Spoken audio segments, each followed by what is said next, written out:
یه روز امام حسین با باباش امیرالمومنین رفت یه سری به زندانیا بزنه شم، دست تعلیل گره، گفت آقا غلط کردم اجازه بدید بریم. حضرت یه نگاه تندی کردن و محل نذاشتن رد شد. به امام حسن گفت آقا یه کاری بکن برا ما. آقا هم عباشونو کشیدن رفتن تا به حسین رسید گفت جان مادرت یه کاری. حضرت فرمود باشه ببینم چیکار. اومد به باباش گفت بابا میشه به خاطر من این بقیه زندونیشو ببری؟ امیرالمومنین فرمود بابا این میدونی کیه؟ فرمود میدونم ولی من حسینم. گفت جون مادره.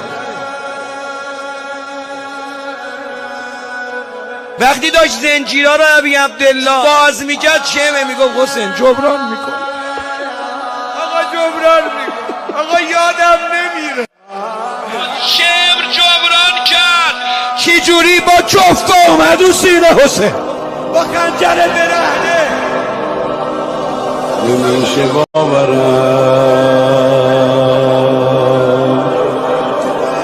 که وقت رفتنه